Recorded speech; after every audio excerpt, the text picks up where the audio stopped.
The Columbia Broadcasting System and its affiliated stations present Orson Welles and the Mercury Theater on the air in The War of the Worlds by H.G. Wells.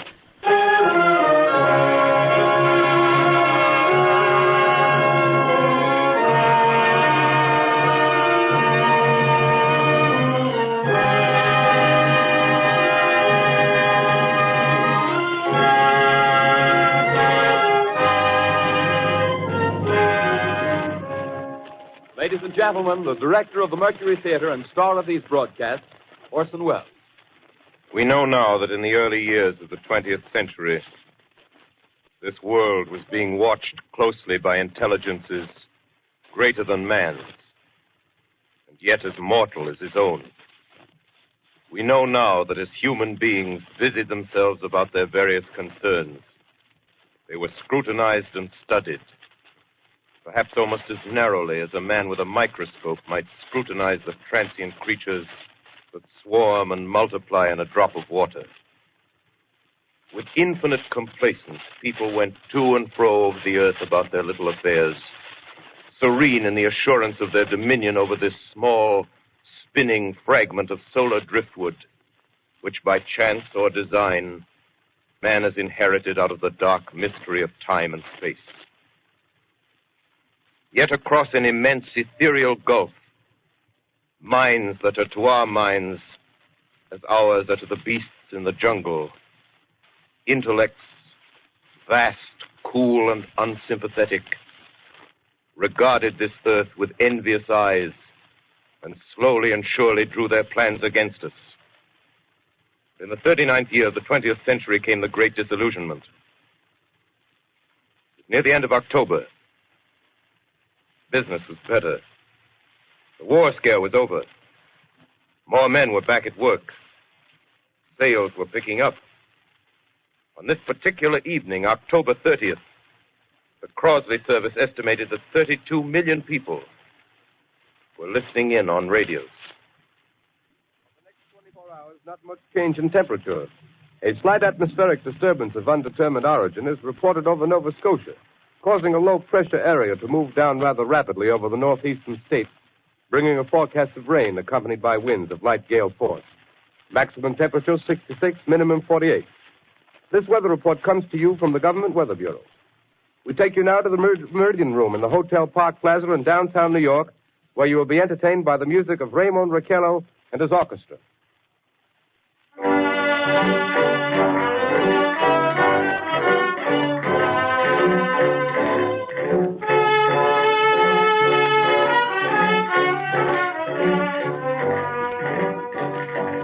Ladies and gentlemen, we interrupt our program of dance music to bring you a special bulletin from the Intercontinental Radio News. At 20 minutes before 8 Central Time, Professor Farrell of the Mount Jennings Observatory, Chicago, Illinois, reports observing several explosions of incandescent gas occurring at regular intervals on the planet Mars. The spectroscope indicates the gas to be hydrogen and moving toward the Earth with enormous velocity. Professor Pearson of the observatory at Princeton confirms Farrell's observation and describes the phenomenon as, quote, like a jet of blue flame shot from a gun, unquote. Ladies and gentlemen, following on the news given in our bulletin a moment ago, the Government Meteorological Bureau has requested the large observatories of the country to keep an astronomical watch on any further disturbances occurring on the planet Mars. Due to the unusual nature of this occurrence, we have arranged an interview with the noted astronomer, Professor Pearson, who will give us his views on this event. In a few moments, we will take you to the Princeton Observatory at Princeton, New Jersey. We return you until then to the music of Raymond Raquello and his orchestra.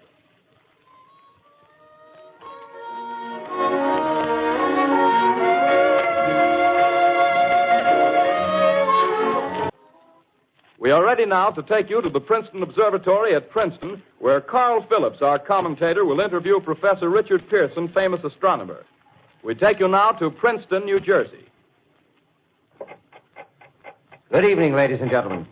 This is Carl Phillips speaking to you from the observatory at Princeton. I'm standing in a large semicircular room, pitch black except for an oblong split in the ceiling. Through this opening, I can see a sprinkling of stars that cast a kind of frosty glow over the intricate mechanism of the huge telescope. The ticking sound you hear is the vibration of the clockwork.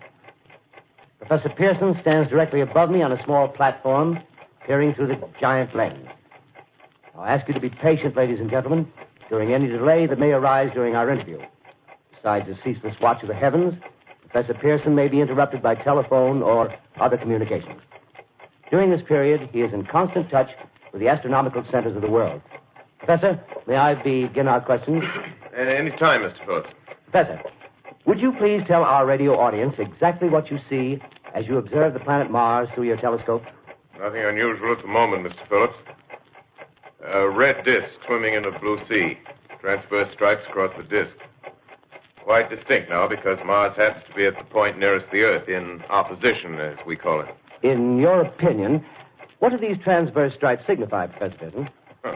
Not canals, I can assure you, Mr. Phillips. See.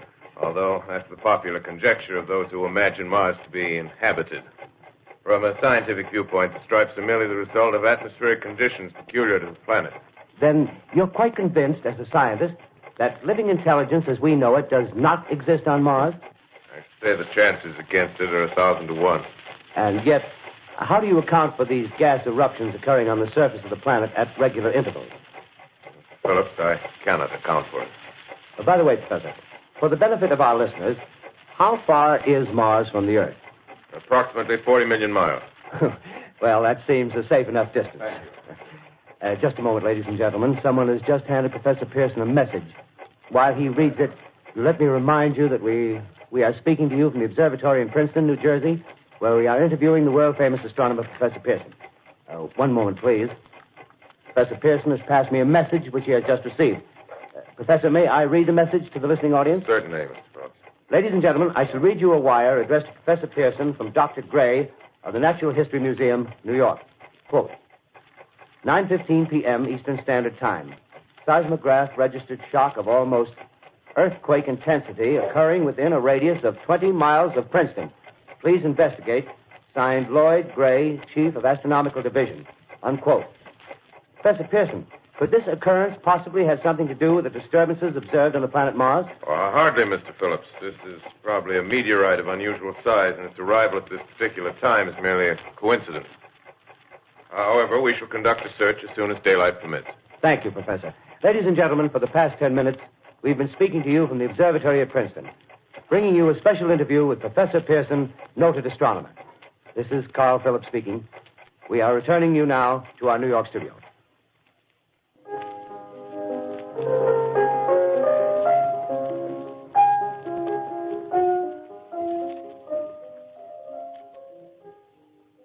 Ladies and gentlemen, here is the latest bulletin from the Intercontinental Radio News.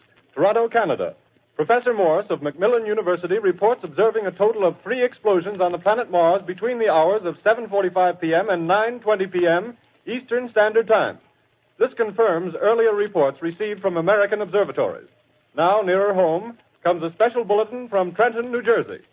It is reported that at 8:50 p.m., a huge flaming object, believed to be a meteorite, fell on a farm in the neighborhood of Grover's Mill, New Jersey, 22 miles from Trenton. The flash in the sky was visible within a radius of several hundred miles, and the noise of the impact was heard as far north as Elizabeth. We have dispatched a special mobile unit to the scene, and we'll have our commentator, Carl Phillips, give you a word picture of the scene as soon as he can reach there from Princeton. In the meantime, we take you to the Hotel Martinet in Brooklyn, where Bobby Millett and his orchestra are offering a program of dance music.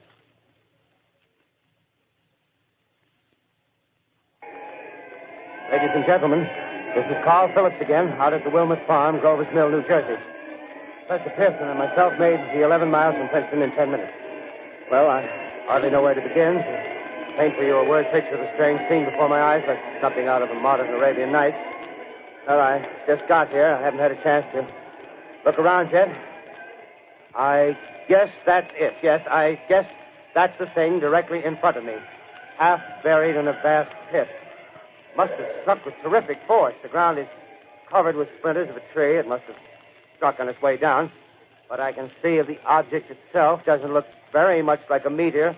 At least not the meteors I've seen. It looks more like a huge cylinder. Has a diameter of, what would you say, Professor Pearson? What's that? What would you say, what's the diameter of this? About 30 yards. About 30 yards. The metal on the sheath is, well, I've never seen anything like it. The color is sort of yellowish white. It's curious, spectators now are pressing close to the object in spite of the efforts of the police to keep them back. Getting in front of my line of vision. Would you mind standing one side, please? While the police are pushing the crowd back. Here's Mr. Wilmot, owner of the farm here. He may have some interesting facts to add. Mr. Wilmot, would you please tell the radio audience as much as you remember of this rather unusual visitor that dropped in your backyard? A step closer, please. Ladies and gentlemen, this is Mr. Wilmot. Well, I was listening to the radio. Closer and louder, please. Pardon me? Louder, please, closer. Yes. I was listening to the radio and kind of drowsing. That professor fellow was talking about Mars, so I was half chosen and half... Yes, Mr. Wilmot, and then what happened? Well, as I was saying, I was listening to the radio, kind of halfway. Yes, Mr. Wilmot, and then you saw something. Well, not first off. I heard something. And what did you hear? A hissing sound like this. Kind of like a 4th of July rocket. Yes, then what? I turned my head out the window and would have sworn I was asleep and dreaming. Yes? I seen a kind of greenish streak and then zingo. Something smacked the ground, knocked me clear out of my chair. Well, were you frightened, Mr. Wilmot?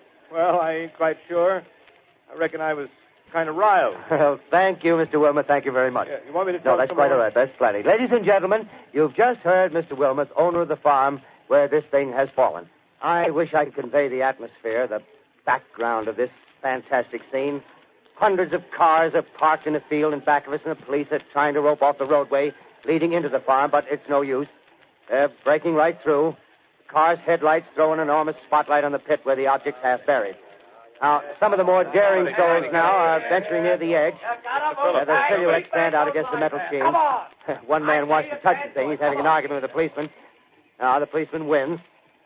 Now, ladies and gentlemen, there's something I haven't mentioned in all this excitement, but it's becoming more distinct. Perhaps you've caught it already on your radio. Listen, please. Do you hear it? It's a curious humming sound that seems to come from inside the object. I'll move the microphone nearer. Here. Now, we're not more than 25 feet away. Can you hear it now? Professor Pearson. Yes, Mr. Can you tell us the meaning of that scraping noise inside the thing? Possibly the unequal cooling of its surface. I say, do you still think it's a meteor, Professor? I don't know what to think. The metal casing is definitely extraterrestrial. Not found on this Earth. Friction with the Earth's atmosphere usually tears holes in a meteorite. This thing is smooth, and you can see its cylindrical just a minute. shape. Something's happening. Ladies and gentlemen, this is terrific. This end of the thing is beginning to flake off. The top is beginning to rotate like a screw, and the thing must be hollow. He's moving. Keep back there. Keep back there. Keep those men back. Keep back there. Keep those idiots back. He's off. The top's loose. Look out there. Stand back. Ladies and gentlemen, this is the most terrifying thing I've ever witnessed. Wait a minute. Someone's calling someone or something. I can see turning out of that black hole two luminous discs. The eyes, it might be a face, might be almost Good heavens, something wriggling out of the shadow like a gray snake. Now it's another one and another one and another one. They look like tentacles to me. Oh, yeah, I can see the thing's body now. It's large as a bear. It glistens like wet leather, but that face, ladies and gentlemen, it's indescribable. I can hardly force myself to keep looking at it. It's so awful. The eyes are black and they gleam like a serpent. The mouth is kind of V-shaped with saliva dripping from its rimless lips that seem to quiver and pulsate. And the monster or whatever it is can hardly move. It seems weighed down by possibly gravity or something. The thing's rising up now and the crowd falls back. They've seen plenty. The most extraordinary experience, ladies and gentlemen. I can't find words. Well, I'll pull this microphone with me as I talk. I'll have to stop the description until I can take a new position. Hold on, will you, please? I'll be right back in a minute.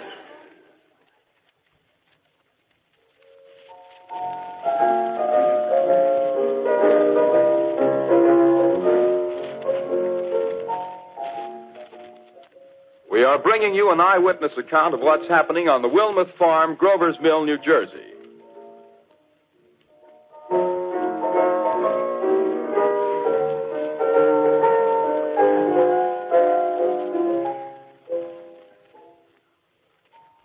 We now return you to Carl Phillips at Grover's Mill. Ladies and gentlemen, am I on? Ladies and gentlemen, here I am, back of a stone wall that adjoins Mr. Wilmer's garden. From here, I get a sweep of the whole scene. I'll give you every detail as long as I can talk and as long as I can see. More state police have arrived. They're drawing up a cordon in front of the pit. About 30 of them. No need to push the crowd back now. They're willing to keep their distance. The captain's conferring with someone. Can't quite see who. Oh, yes, I believe it's Professor Pearson. Yes, it is. Now they've parted, and the professor moves around one side, studying the object while the captain and two policemen advance with something in their hands. I can see it now. It's a white handkerchief tied to a pole. Flag of truce. If those creatures know what that means, what anything means. Wait a minute, something's happening. A humped shape is rising out of the pit. I can make out a small beam of light against a mirror. What's that? There's a jet of flame springing from the mirror, and it leaps right at the advancing men. It strikes them head on. Lord, they're turning into flames. Now the whole field's caught up by the woods, the barns, the gas tanks of the automobiles spreading everywhere. It's coming this way now, about 20 yards to my right.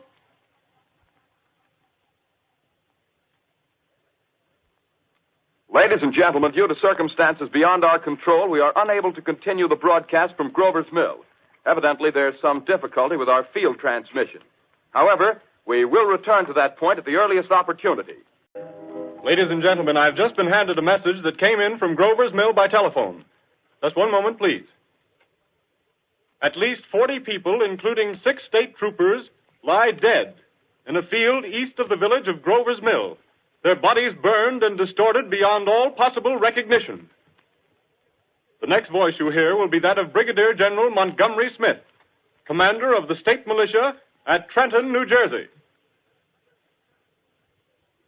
I have been requested by the governor of New Jersey to place the counties of Mercer and Middlesex as far west as Princeton and east to Jamesburg under martial law.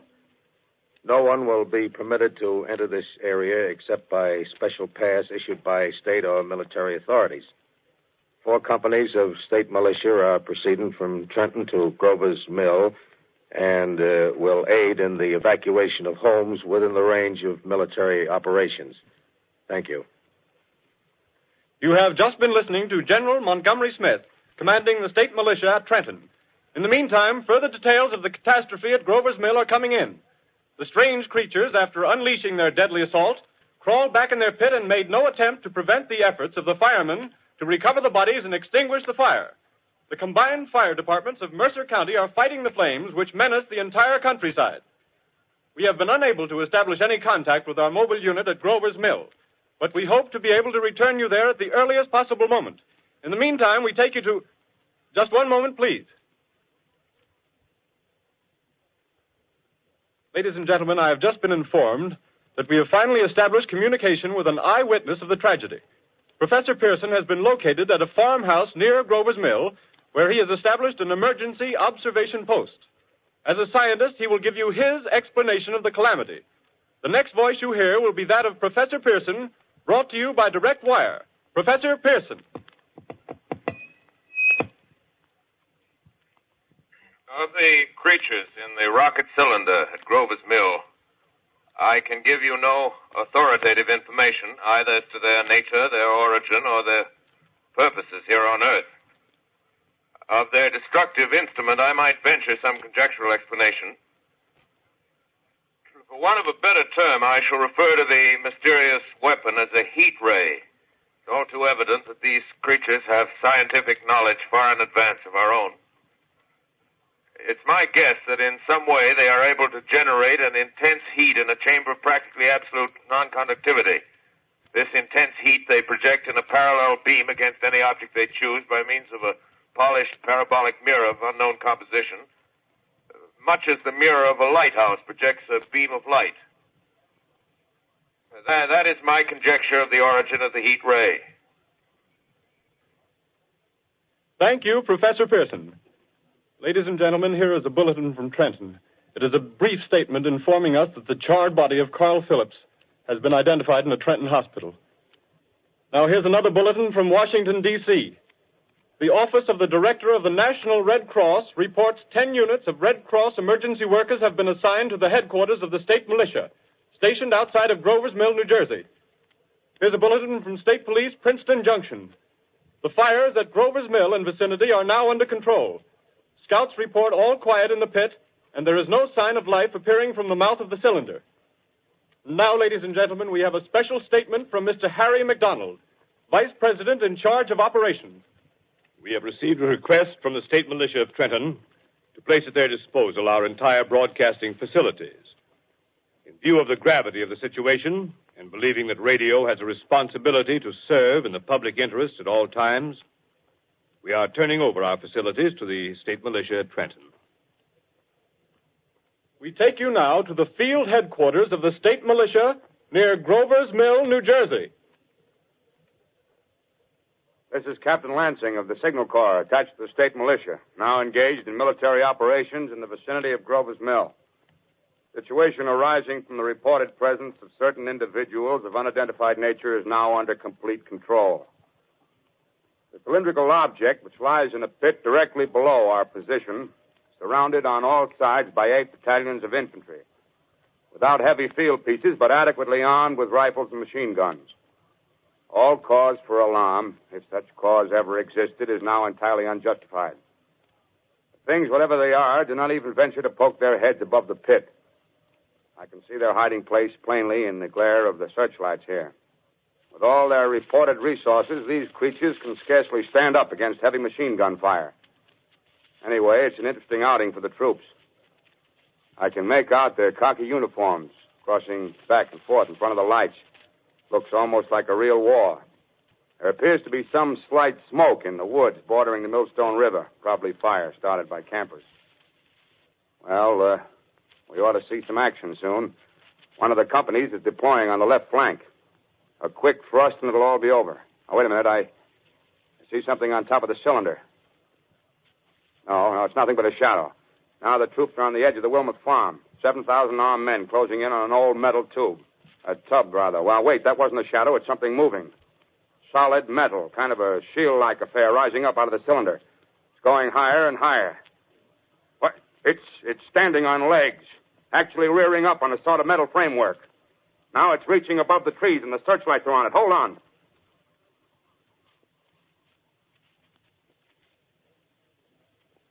Ladies and gentlemen, I have a grave announcement to make. Incredible as it may seem, both the observations of science and the evidence of our eyes lead to the inescapable assumption that those strange beings who landed in the Jersey farmlands tonight are the vanguard of an invading army from the planet Mars. The battle which took place tonight at Grover Mills has ended in one of the most startling defeats ever suffered by an army in modern times. 7,000 men armed with rifles and machine guns pitted against a single fighting machine of the invaders from Mars. 120 known survivors. The rest strewn over the battle area from Grover's Mill to Plainsboro, crushed and trampled to death under the metal feet of the monster, or burned to cinders by its heat ray. At this time, we take you to Washington for a special broadcast on the national emergency. The Secretary of the Interior. Citizens of the nation, I shall not try to conceal the gravity of the situation that confronts the country, nor the concern of your government in protecting the lives and property of its people. However, I wish to impress upon you, private citizens and public officials, all of you, the urgent need of calm and resourceful action. Fortunately, this formidable enemy is still confined to a comparatively small area, and we may place our faith in the military forces to keep them there.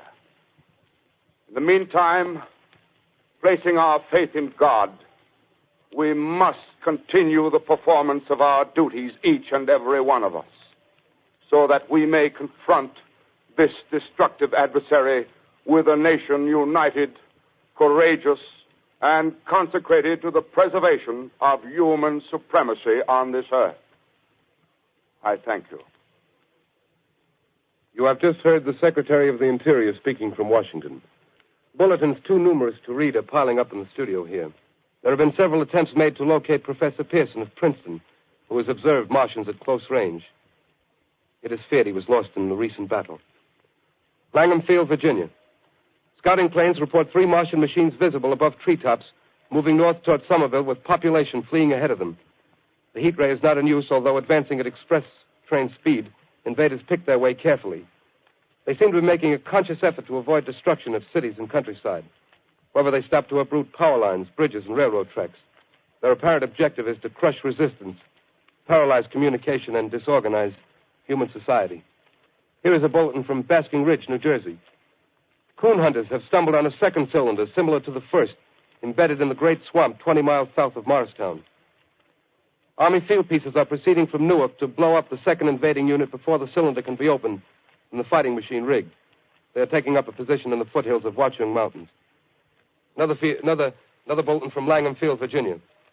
Scouting planes report enemy machines, now 3 in number, increasing speed northward, kicking over houses and trees in their evident haste to form a conjunction with their allies south of Morristown. Machines also sighted by telephone operator east of Middlesex within 10 miles of Plainfield. Here's a bulletin from Winston Field, Long Island. A fleet of Army bombers carrying heavy explosive flying north in pursuit of enemy. Scouting planes act as guides. They keep the speeding enemy in sight. Just a moment, please, ladies and gentlemen. We've run special wires to the artillery line in adjacent villages to give you direct reports in the zone of the advancing enemy. First, we take you to the battery of the 22nd Field Artillery, located in the Watchung Mountains. Range 32 meters. 32 meters. Direction 39 degrees. 39 degrees. Fire. 140 yards to the right, sir. Shift range 31 meters. 31 meters. Direction 37 degrees. 37 degrees. Fire.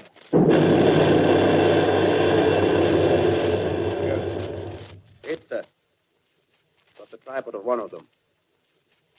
They're stopped. The others are trying to repair it. Quick, get the range. Shift 30 meters. 30 meters. Projection 27 degrees. 27 degrees. Fire.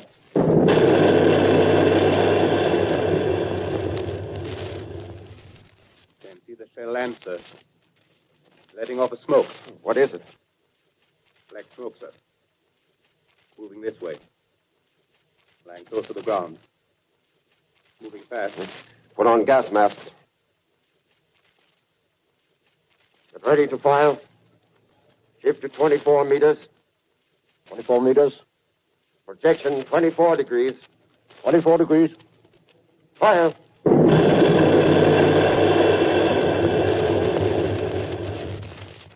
Still can't see, sir. Smoke's coming nearer. Get the range. 23 meters. 23 meters. 23 meters. Protect 22 degrees. 22 degrees.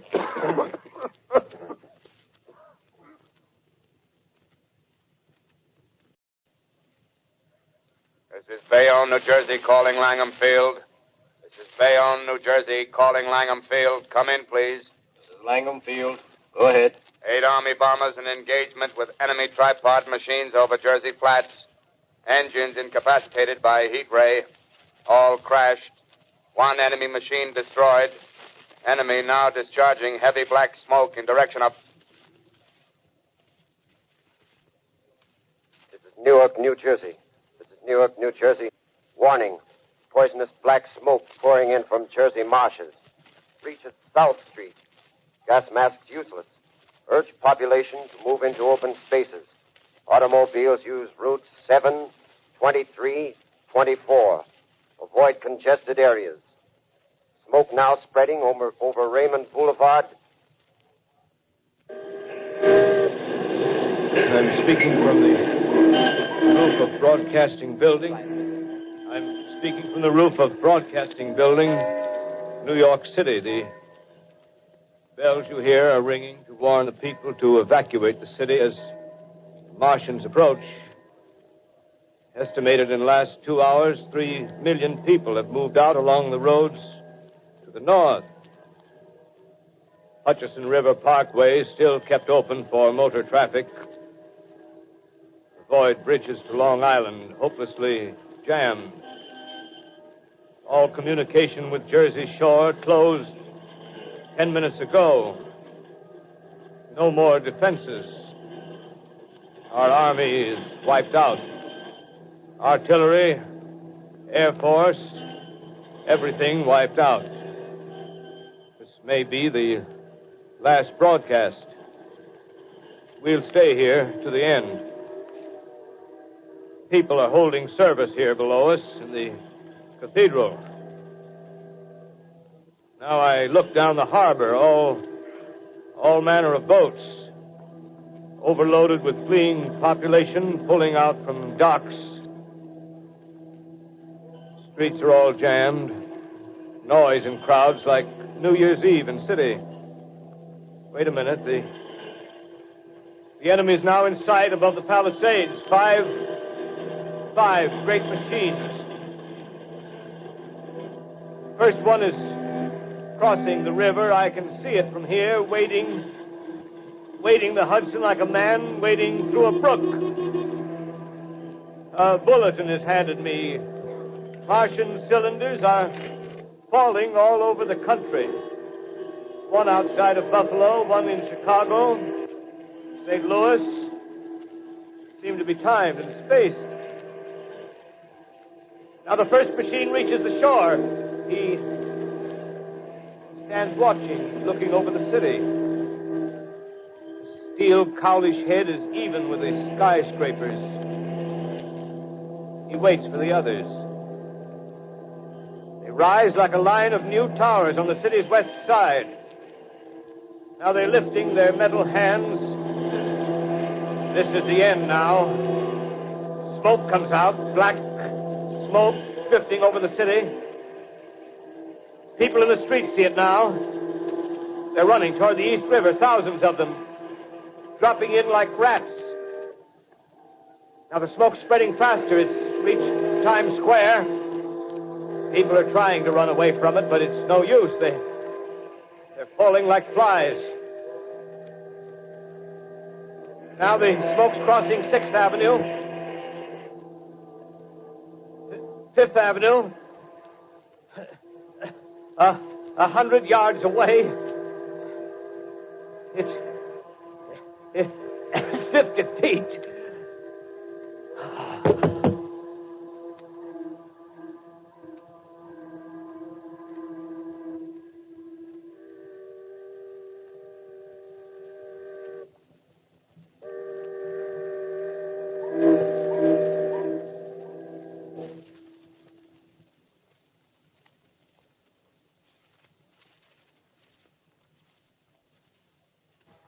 This is Orson Welles, ladies and gentlemen.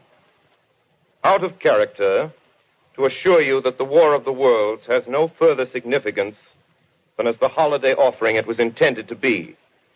The Mercury Theater's own radio version of dressing up in a sheet and jumping out of a bush and saying boo. Starting now, we couldn't soap all your windows and steal all your garden gates. By tomorrow night, so we did the best next thing. We annihilated the world before your very ears and utterly destroyed the CBS. You will be relieved, I hope, to learn that we didn't mean it and that both institutions are still open for business. So goodbye, everybody, and remember, please, for the next day or so, the terrible lesson you learned tonight. That grinning, glowing, globular invader of your living room is an inhabitant of the pumpkin patch, and if your doorbell rings and nobody's there, that was no Martian. It's Halloween.